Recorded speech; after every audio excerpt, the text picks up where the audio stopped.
তো বন্ধুরা এখন ওই পাড়ে ওঠার চেষ্টা করবো, ওই মাথাটার উপরে, দেখি পারি কি না। তো জায়গাটা খুবই সুন্দর বন্ধুরা, এই জায়গাটা থাকতে আমার মনে হচ্ছে মানে আদিম মানুষ হয়ে যেতে আমার ইচ্ছা করছে, মনে হচ্ছে যেন আমি আদিম মানুষ হয়ে যাই এবং এই গুহাতে বসবাস করি আর গুহার মধ্যে আমিও কিছু চিত্র অঙ্কন করি। তো চলুন ওপরে ওঠা যাক, দেখা যাক।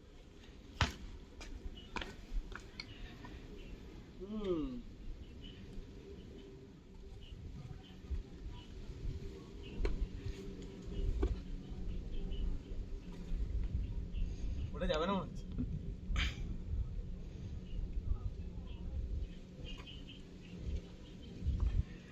ভিতরটা খুব সুন্দর জায়গা রে, এখানে ভিতরটা খুব সুন্দর জায়গা।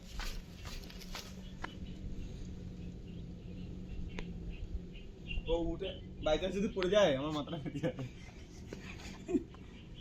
উঠবো বলতো, ব্যাগটা রাখি,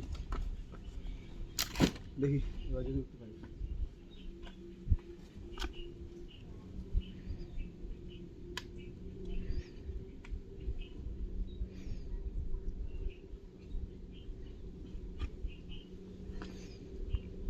আদিম মানুষ হওয়ার চেষ্টা করছে কিন্তু পারছে না।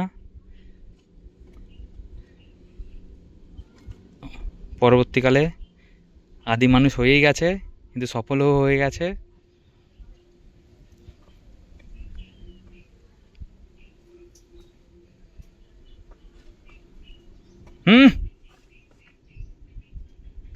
আর উঠবো না, নামার সময় প্রবলেম হবে।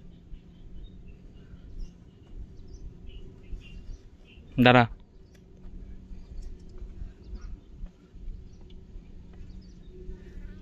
খুব সুন্দর জায়গা বন্ধুরা, এটা হচ্ছে ভীমবেটকার সৌন্দর্য। এবং এখানকার বিভিন্ন গুহায় যে চিত্রগুলো আমরা দেখলাম সেগুলো অবশ্যই কিন্তু দেখবেন। এত সুন্দর জায়গা না, অবশ্যই আসবেন।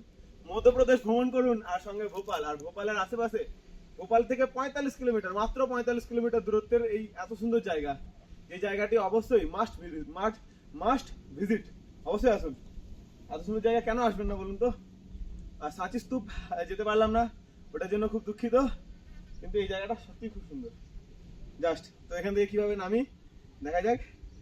উপরে চড়তাম বন্ধুরা, সংগ্রাম বারণ করলো বলে চড়লাম না, কারণ কখনো কখনো কারো কথা শুনতে হয়। যাই হোক, এবার আমি নামবো নিচের দিকে।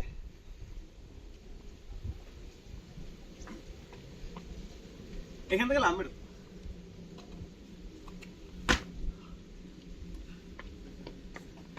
বন্ধ